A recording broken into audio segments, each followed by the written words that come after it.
Welcome to another edition of the Quant Trader's Guide to AlgoBox. Tonight I'm going to be talking to you about 6 tips on how to pay yourself. This is one of those topics that 95% of traders may never have to concern themselves with, but if you watch the members in our crew, you will see that this is definitely something you're going to have to be worrying about. Things like how to pay yourself, how to deal with taxes. I'm going to talk to you about the advantages of trading E-minis with the 60-40 split rule, things you need to know about, and how to do some little things like using a secondary account in order to transfer funds to pay yourself. Stay tuned. I'm going to show you some of this stuff here tonight. Make sure and smash that like button while we take care of some of this housekeeping. Let's do this.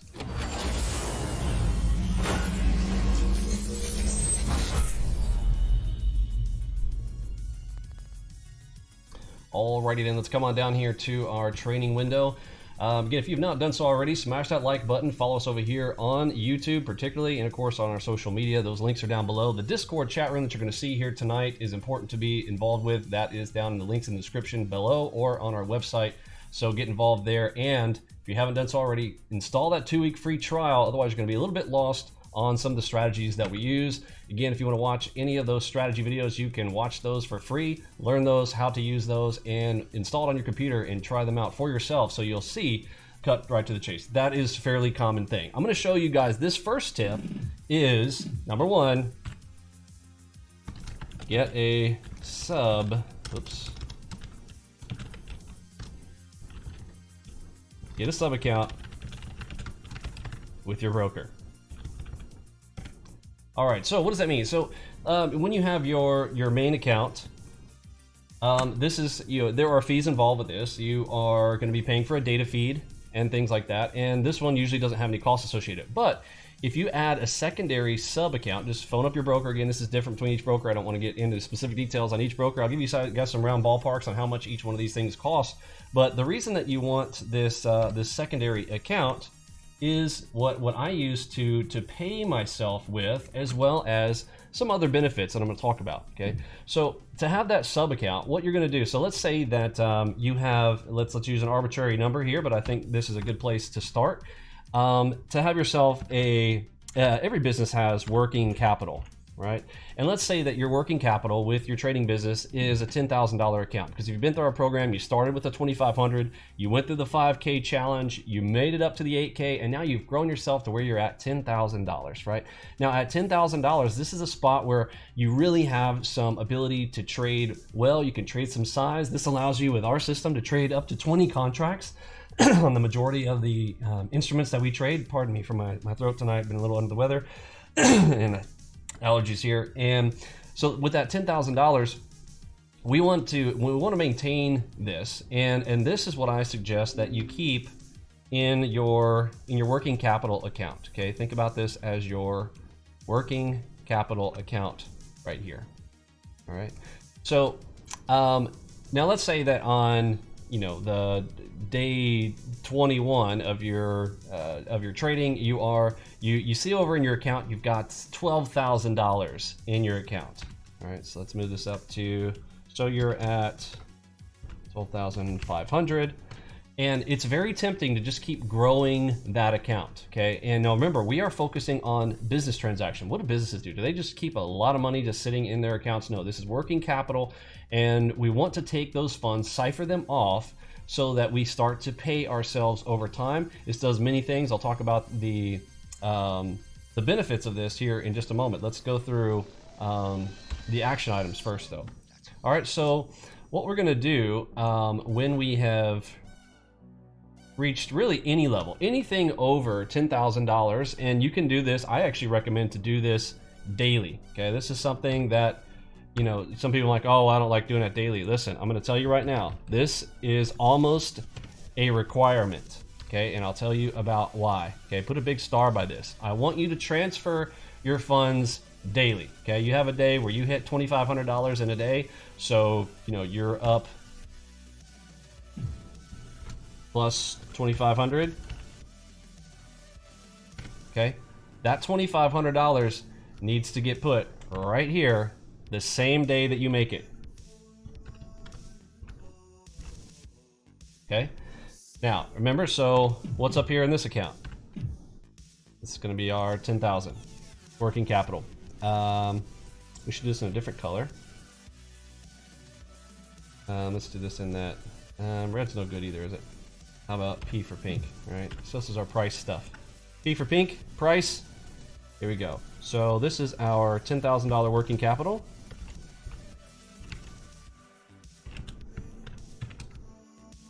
Okay, start becoming familiar with those terms, working capital.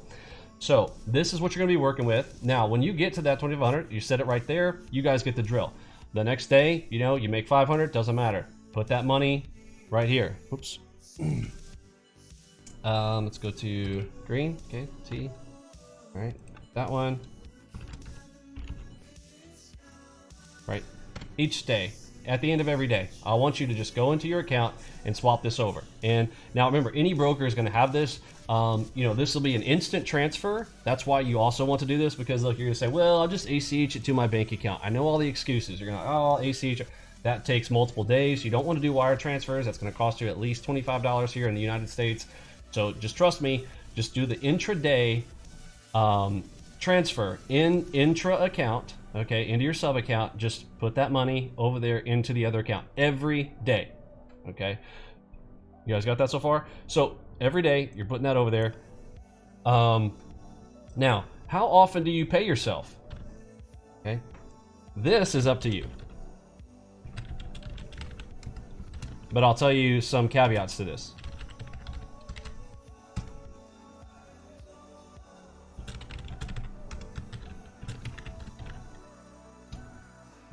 So, you know, if you're used to a steady paycheck job, you know, the 2-week thing is a good idea. If you want to pay yourself monthly, just depends on your circumstances. So I can't dictate that to you, but I can say you don't want to. Here's what some people are tempted to do. Okay, I transfer it to that account and then I immediately initiate an ACH transfer out.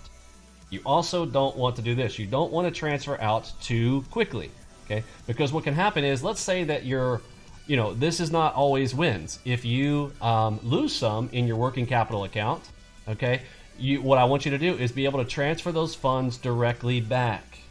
You guys follow that? Okay. So the funds can flow both directions. You know, on a red day, I want you to make sure you maintain that $10,000. Now, you know, you should have your limit set for you. We already have those in our room and things. You should already know kind of what that should be. But you want to maintain a balance here as well. So you don't want to necessarily pay out everything here. So what you do is allow this account to grow. This is your growth account. All right.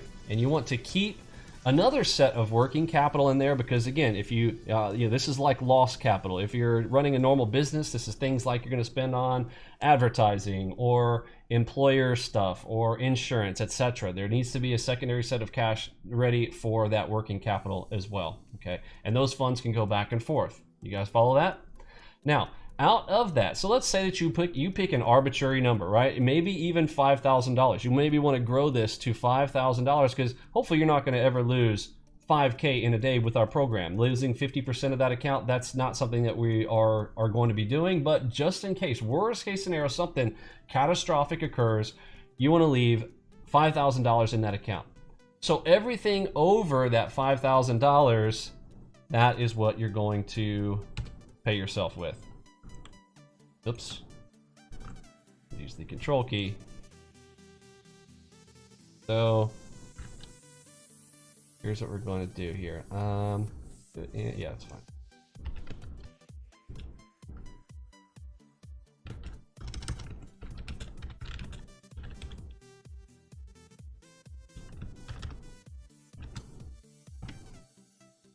All right, now this is where you're going to pay yourself, and this is an ACH transfer. So to do that, I've got the markets are on the move there tonight. I hear it going like crazy.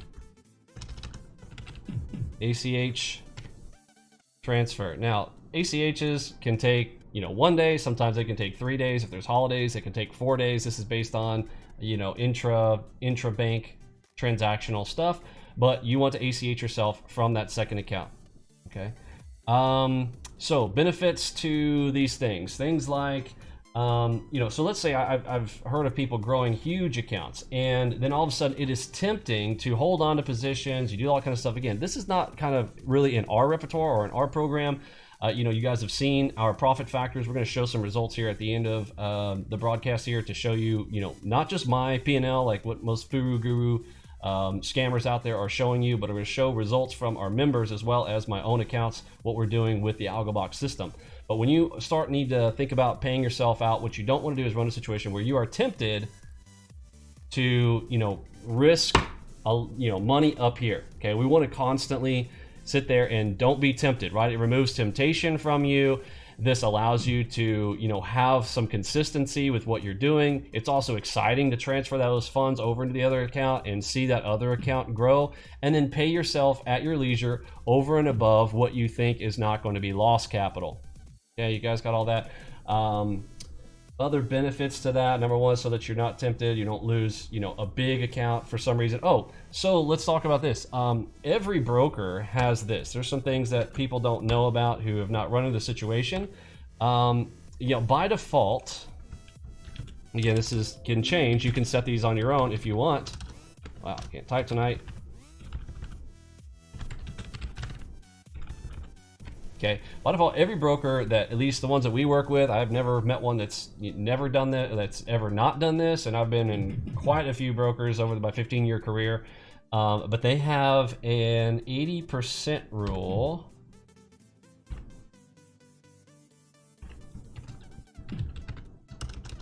Now, this is not something that most of our members in our crew, you know, may ever experience, but in the event that you do, if you have a small account, you will see that each day you have an intraday rule. This is sort of protection for the broker, that they will only allow you to lose 80% of your account. As soon as 80% of that account is gone, they will literally halt you for the day.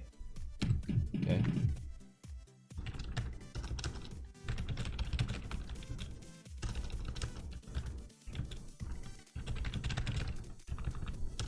Wow, cannot type tonight. Okay, so that means they will leave you with 20% in your account. So if you want to do absolute worst case scenarios for that sub account, then how much would you need to keep in the other account, right? You would want to run that up to, for a $10,000 working capital, then $8,000 you would keep in the sub account and pay yourself over that in the event of catastrophic whatevers, that you could literally pay yourself back in that next day and still have the same working capital that you are used to without impacting your business. Right? So on our 10K, let's do our WC, 10K working capital, we would need 8K in your reserve for that sub account. Okay, make it nice and colorful. Y'all know how we do.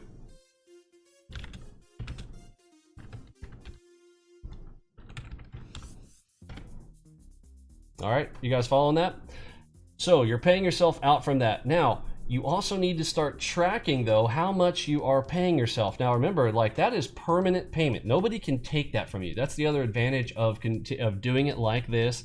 And now, again, you can set this up ahead of time. If you want to set up $10,000 in an account, $8,000 in the other, fantastic. Again, you know, we have people growing and coming from all different stages and walks and backgrounds of life. We have professional traders who have been doing this for, you know, multiple decades, to the people who have, you know, just started learning how to trade in the same year. So everybody is a little bit different, but these are kind of your guidelines. Now, again, this is subjective. You can, you know, we start at $2,500 accounts, so do this appropriately with those percentages that we kind of just talked about with the 80%. So 80-20 rule on doing that secondary account. Now, how much is that secondary account going to cost you? All right, so let's talk about some of the costs.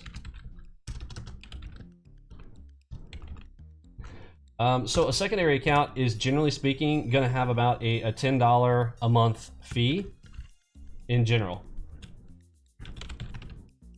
just to maintain that secondary sub account. So that's the cost of doing business. It'll cost you about $10. Now, what I actually recommend is that you also have a data feed. It's called a secondary. So we only need top of book around here. So that is going to cost you, you know, around $8 for the CME packs that we trade for the 7 or 8 markets that we do. You just get the CME data pack. That's going to be $8. Okay. So your grand total to do what I'm talking about literally is going to cost you $18. That's your, you know, cost of doing business. It's amazing business that we have here, folks. I'm telling you, it's amazing, isn't it? So secondary data feeds, what can you do with that? Well, you can launch up into another computer. Now you might say, well, Vinny, I thought we could only register, you know, AlgoBox on a single machine. Well, that's true, but we do have an option. There is a cheap option. If you guys would like to license a secondary machine, you know, come contact me on that, depending on which program you're in, gold or platinum or silver or bronze. You know, there are options for having a secondary account as long as you're not sharing that with someone else. We can definitely set up that licensing for you. We do track all that, so you know, we just keep that in mind. And you know, it's easy. We can definitely license you for a secondary machine. There's a cost involved with that. So if you guys want to know about that, come hit me up there in the Discord chat, and we can talk about that. But you can set up a secondary machine. Why would you want to do that? Well, if some of you guys have, look, I've got some folks who have like an i5 machine and haven't upgraded yet. Well, if you have two i5s laying around, maybe you want to run NinjaTrader on both of those systems. You can run like NASDAQ, that is such a beast and maybe takes up a whole lot of your horsepower on one machine, and you've got maybe some of the slower markets open up on your second machine. There's all kinds of things that can help out without having a second data feed. You can be practicing on one system, trading live on the other system, all kinds of ways that you can mix and match that, other advantages of having that secondary account. But it all starts with getting the secondary account to begin with. Okay, let's see, so we covered sub-accounts, covered the cheap costs for the intra-account transfer. That can happen in a day, we covered that. Paying yourself weekly, bi-weekly, or monthly, that's up to you. Now, keeping an Excel spreadsheet for profits, stay tuned. Again, I know this is going to get some of the boring parts, but hang to the end about the 60-40 split rule. This is huge on your taxes stuff. So, next part we're going to talk about is keeping an Excel spreadsheet.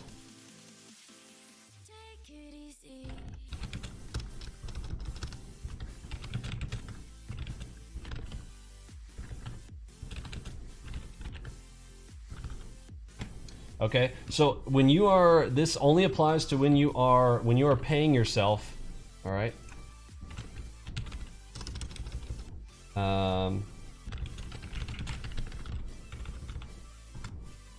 Okay, this is when you are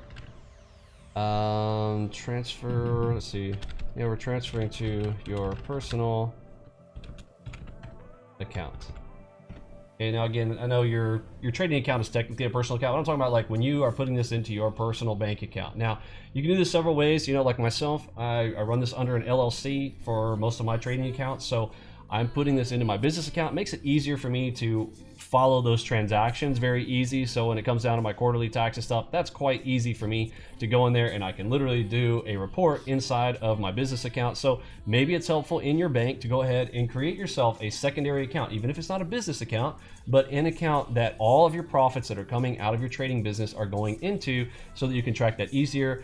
And of course, an Excel spreadsheet is still helpful, in my opinion, but look, if you don't, it's perfectly fine. In fact, half the time, like, I don't go and update my Excel spreadsheet very often and often enough. Oftentimes, I just export out of my banking account that I transfer those funds into, and it becomes, you know, that's kind of the easy way, and that's perfectly fine. And that's like a little bit of a tip there if you want to use your personal banking account. Okay, so you might also want to have second bank account just for your trading business for easy and reports. Okay, because almost every bank these days now has, you know, reporting features where you can, you know, show only deposits from X account. So it literally show everything that came out of that account, and literally that's exactly the number. So you're not playing guessing games when you're doing your quarterly taxes. Okay, so it comes to our next step. Okay, so every quarter from Uncle Sam, if you're in the United States, again, this doesn't necessarily apply those of you guys who are outside the United States, but here we go. Let's talk about the big elephant in the room: taxes. Okay, simple answer. I always hit that tonight. Quarterly, just like any other business. Okay, so all businesses have to pay quarterly taxes if you're on a 1099, which is, by the way, how our income comes out. If people are asking you, what form does that come in? It is a 1099-C. Okay, now most people are familiar with a B.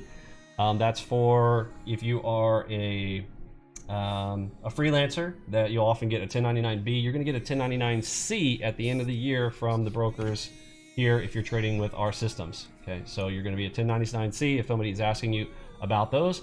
And on those quarterly taxes, you'll go to the website, the IRS website where you're paying quarterlies. You submit that. You give either your EIN if you're using it under a. So let's type that in here. So.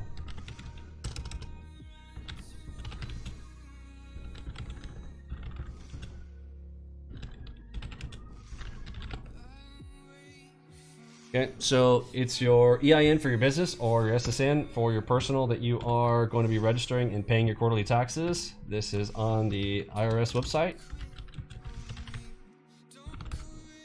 Okay, this is very normal for people if it's your first time. Like I still remember the first time, long time ago when I started getting on the website and trying to figure this out, and I was like, oh man, I don't understand what I'm trying to do. It's actually very easy once you've done it the first time. It's easy, so I want to talk about that to let you know, like first time you're kind of like figuring your way out, like how do I get on it?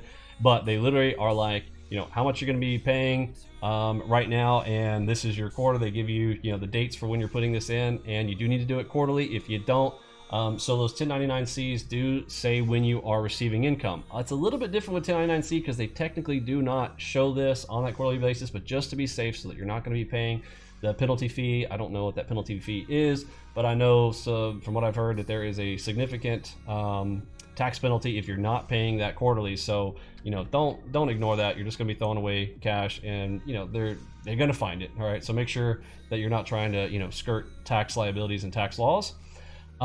So let's talk about advantages. Emini advantages for taxes. All right, now this is not just E-minis, this is any future. The reason that there are, let me talk about their reasoning, because some people have challenged me before and it's like, why would they do that? It doesn't make any sense. And I go, I know, I've been there. I asked the same questions. I'm feeling love for you. If you've got that, that you're upset because that doesn't make any sense. Well, it will. Think about this. So capital gains. Okay, let's talk about how and why.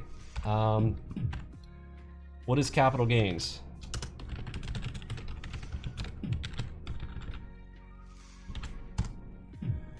The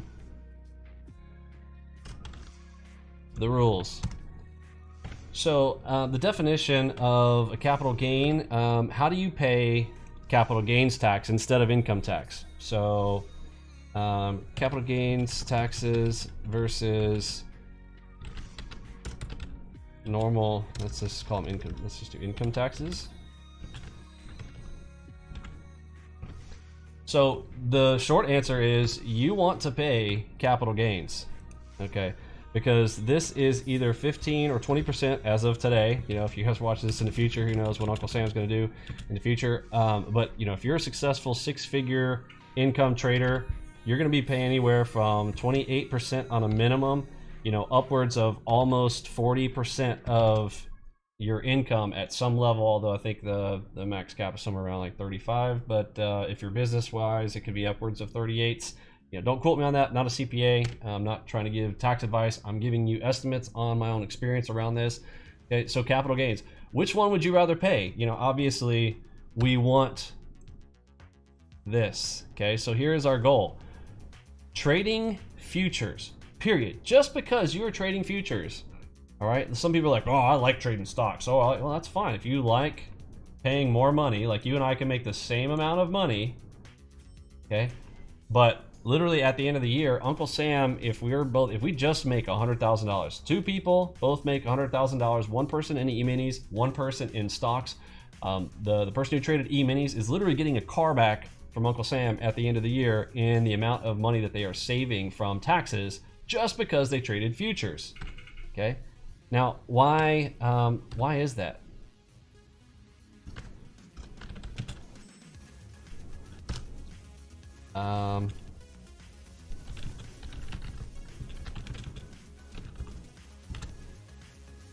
So why do futures get a break?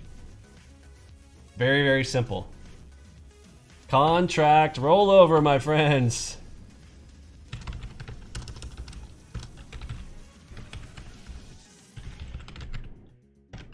Now, why would there be a tax break because there's contract rollover?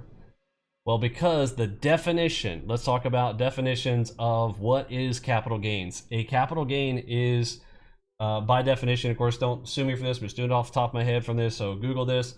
But a capital gain is gains that you've gained from an asset that has increased in value that you have held for a year or more, particularly in equity, something in futures, forex, any asset in the equities arena, right? I'll pull this up just to make sure, and you guys give me the definition down below in the comments for the exact one from the old Googles here. I'm not going to take a minute to pause the video here because we're just doing this off the cuff on the fly. But the main thing about capital gains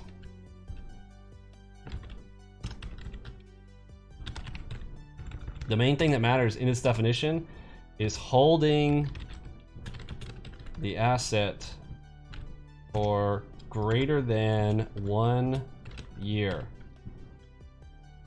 Okay, so somebody who trades a stock, if they are turning it over, that is not by definition capital gains. Therefore, they're going to pay standard income tax on that because they are generating income on that. It is not an investment, right? An investment is defined by 365 days of hold time. Don't quote me on that, but that is pretty close. Basically 1 year of time. Okay. So if you don't hold an asset for a year, well, it's very simple. Can you hold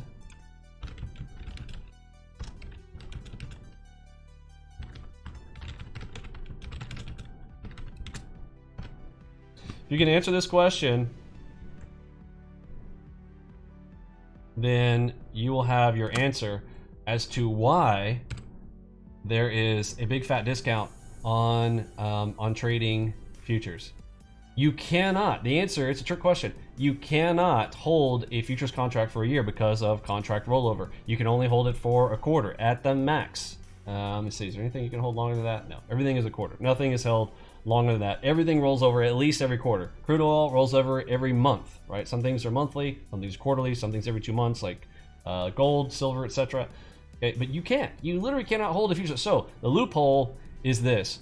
They're going to give you capital gains, but they're not going to give you full advantage of capital gains. Okay, so herein comes the final thing. The biggest and most important point of all of this is the 60-40 rule. You know what this is? Talk to your CPAs, your tax advisors on this, but I can definitely tell you that so 60% of your income, this is the side, because I remember early in my career I was like, okay, which one was it? I would get confused as to which one was which. Right here, there it is. 60% of your income generated from futures trading is taxed at capital gains. Okay.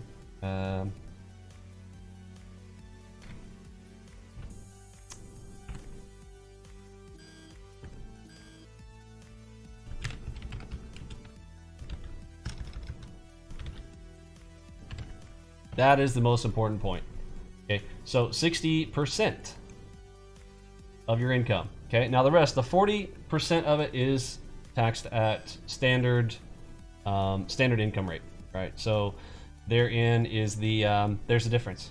You guys got that? 60% of it. So if you make $100,000 in a year, $60,000 of that is taxed at the lower tax bracket rate. And again, there's a split on that depending if you make over, under, and after you have done all of your tax deductions and things as to whether or not that is going to be either 15% or 20% as of today, okay, where we're doing this video.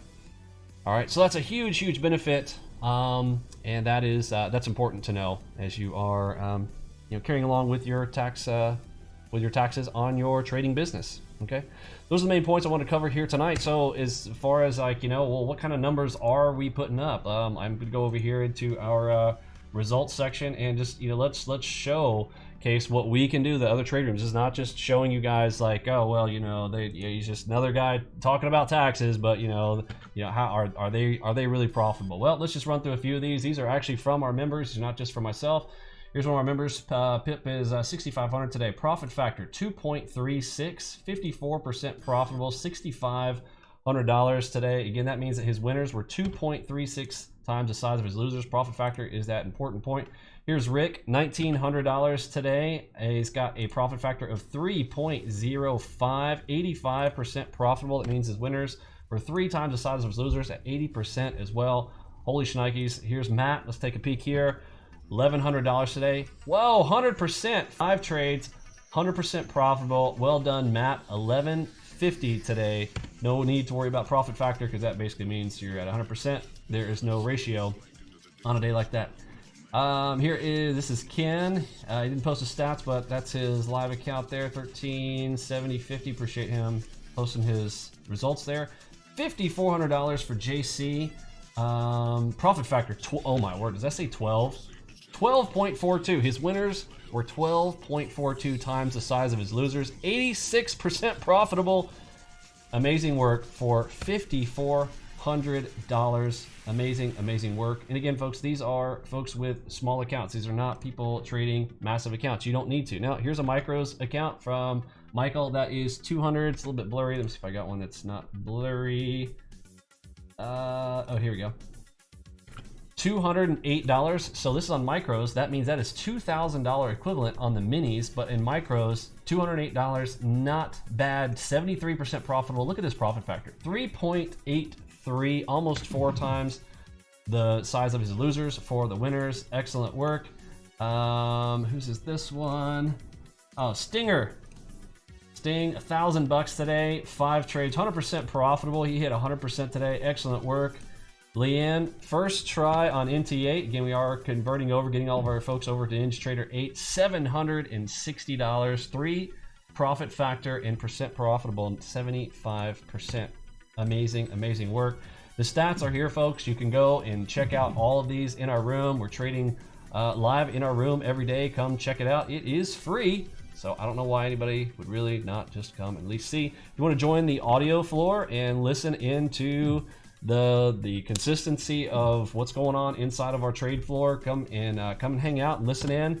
I think you're gonna like it. Install that 2-week free trial, and if you guys have questions, come hit us up over there in the chat box. Thanks for hanging out here tonight with me. Appreciate you. Drop me a comment down below if you like this video. Smash that like button. Share it out with your friends. We appreciate you. I will catch you guys on the flip side. For me, Pippi, Robbie, Lunchbot, Mod Squad, Curtis G, and the rest of the gang, I'm sending out the Big H Town. See ya.